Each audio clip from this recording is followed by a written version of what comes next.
The Bank of Ghana is the central bank of Ghana. It is located in Accra and was formed in 1957.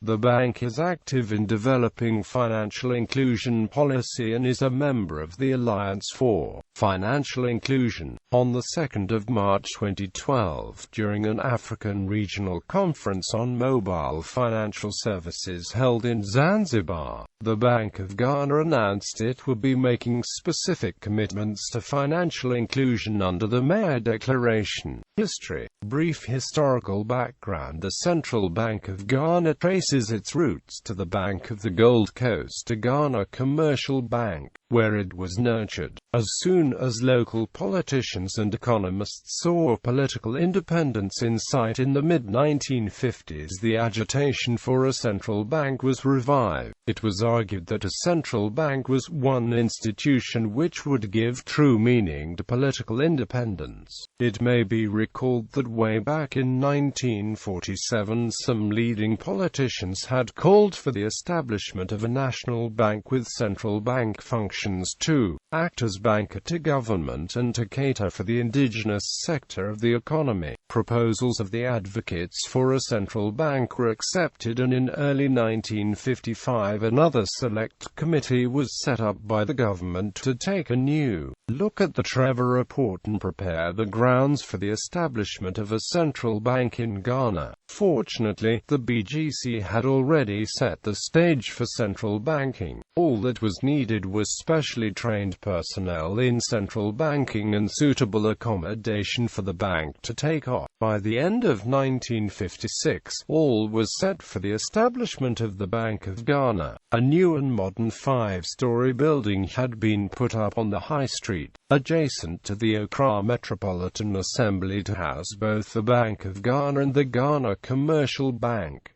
Corporate profile. The first governor of the bank was Mr. Alfred Eggleston, the former managing director of BGC and an accomplished Scottish banker on secondment to Ghana from the Imperial Bank of India. His deputy governor was one Mr. Douglas F. Stone, another renowned British central banker also on secondment from Bank of England. The general administration of the bank was entrusted in the hands of a 7-member board of directors under the chairmanship of the governor. The first board was as follows: Alfred Eggleston, chairman; Douglas F. Stone, deputy governor; R.S. Blade, director; Dr. N.T. Clark, director; CEOs director; R.C. Parkin, director; Albert Adomoko, secretary. The governor of the bank and his deputy were appointed by the governor of the Gold Coast on the recommendation of the Prime Minister, in accordance with Section 10 of the 1957 Ordinance. The governor and his deputy were each appointed for a term of 5 years and were eligible for reappointment. Those two officials were answerable to the board for their acts and decisions in the course of general administration of the affairs of the bank. The board itself was also answerable to the Ministry of Finance for efficient management of the bank. The other directors of the board were also appointed by the Prime Minister with the approval of the Governor of the Gold Coast for a term of 3 years, subject to renewal. The bank commenced business with 6 main departments, namely, the Governor's Office,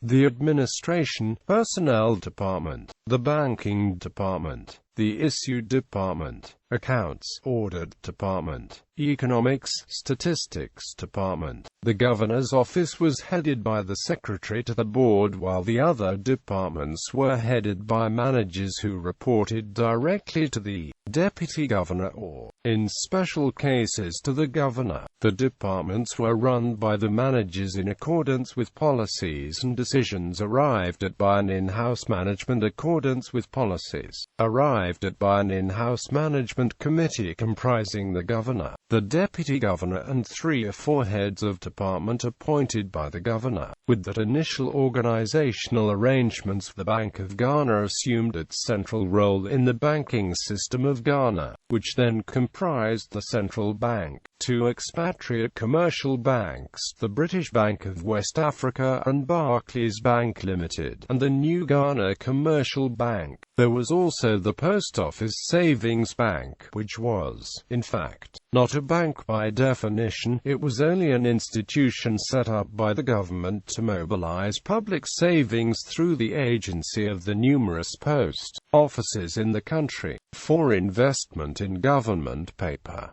Relations with the other banks in the system were set out under sections 39 to 42 of the 1957 ordinance. Initially, the relations were not very strong. The central bank was to act as banker to other banks and cooperate with them to promote and maintain adequate and reasonable banking services for the public. It was also to ensure high standards of conduct and management in the banking system. The bank was also given powers to require the banks to maintain a proportion of their assets in specified form and to submit in monthly returns on their operation to the central bank. However, banking supervision, a bank examination, was not specifically highlighted in the ordinance.